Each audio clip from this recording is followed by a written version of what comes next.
Today is Monday, December 27. My name is Pastor Anthony, and this is Wilderness Wanderings.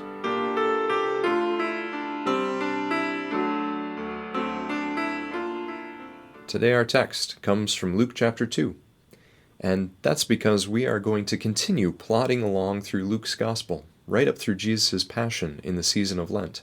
So from Christmas to Easter, we will have completed the reading of a Gospel together. Continue to join us for it. But for now, today's text. On the 8th day, when it was time to circumcise the child, he was named Jesus, the name the angel had given him before he was conceived. When the time came for the purification rites required by the law of Moses, Joseph and Mary took him to Jerusalem to present him to the Lord. As it is written in the law of the Lord, every firstborn male is to be consecrated to the Lord, and to offer a sacrifice in keeping with what is said in the law of the Lord, a pair of doves and 2 young pigeons. When Joseph and Mary had done everything required by the law of the Lord, they returned to Galilee, to their own town of Nazareth. And the child grew and became strong. He was filled with wisdom, and the grace of God was on him. That's Luke chapter 2, verses 21 through 24, and then the bookend at the end is verses 39 through 40. Luke goes from the stories of Jesus' birth into an extended set of stories about Jesus, Mary, and Joseph at the temple in obedience to the law of the Lord.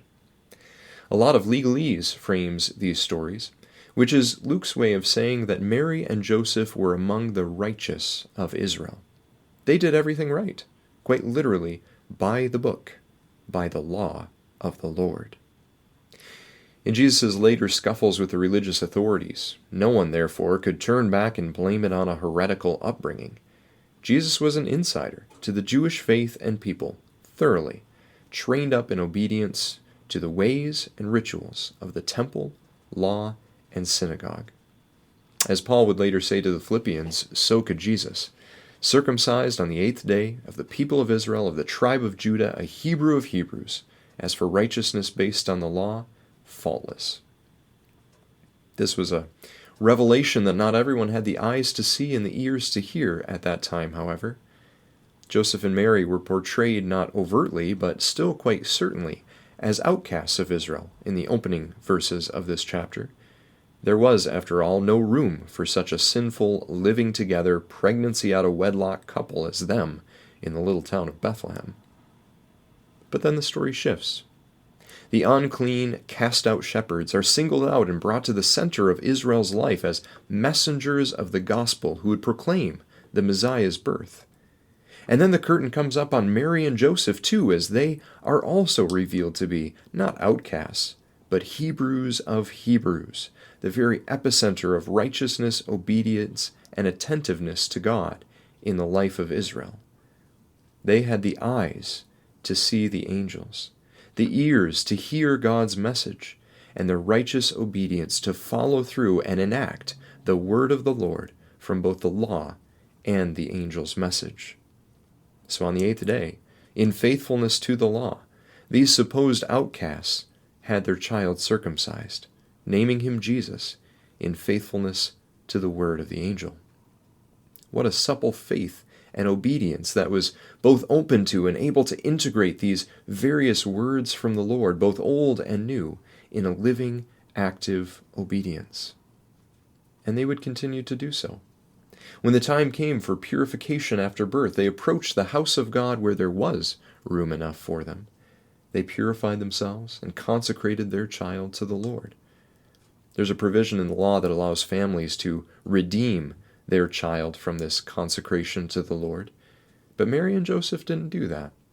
Jesus would remain as one who belonged to the Lord.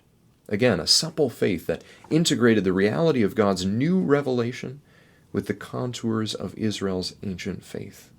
The wisdom and grace of God, therefore, was with Jesus as he grew and became strong.